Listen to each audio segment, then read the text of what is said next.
বাংলাদেশ জামায়াতে ইসলামীর কেন্দ্রীয় কর্মপরিষদের বৈঠক অনুষ্ঠিত হয়েছে বৃহস্পতিবার বিকেলে জামায়াতের কেন্দ্রীয় কার্যালয়ে।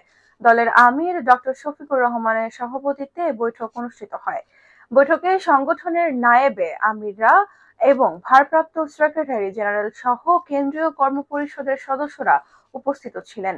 এ সময় দেশের সার্বিক পরিস্থিতি এবং জামায়াতে ইসলামীর সাংগঠনিক বিষয় নিয়ে আলোচনা করা হয়।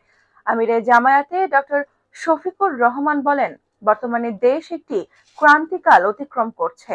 দেশের বিরুদ্ধে দেশি বিদেশি গভীর ষড়যন্ত্র শুরু হয়েছে। দেশের শান্তি ও স্থিতিশীলতা বিনষ্টের অপচেষ্টা চালানো হচ্ছে।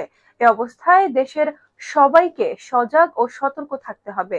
জুলাই আন্দোলনের মাধ্যমে গড়ে ওঠা ঐক্য বুকে ধারণ করে মানবিক বাংলাদেশ গঠনে কার্যকর ভূমিকা পালন করতে হবে। তিনি সংগঠনের দায়িত্বশীলদের উদ্দেশ্যে বলেন, দেশের প্রতিটি ব্যাপারে আপনাদের সাবধানতা অবলম্বন করতে হবে।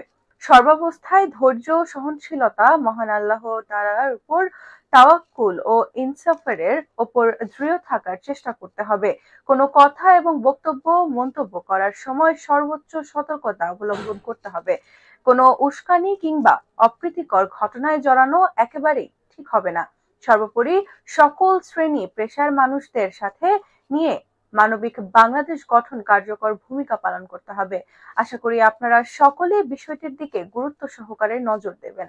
পরিশেষে তিনি প্রিয় জন্মভূমি বাংলাদেশকে হেফাজত করার জন্য মহান রবের নিকট দোয়া কামনা করে বলেন, সকল চক্রান্ত ষড়যন্ত্র থেকে বাংলাদেশকে হেফাজত করুন এবং বাংলাদেশকে একটি সুখী, সমৃদ্ধ, স্থিতিশীল দেশ হিসেবে কবুল করুন।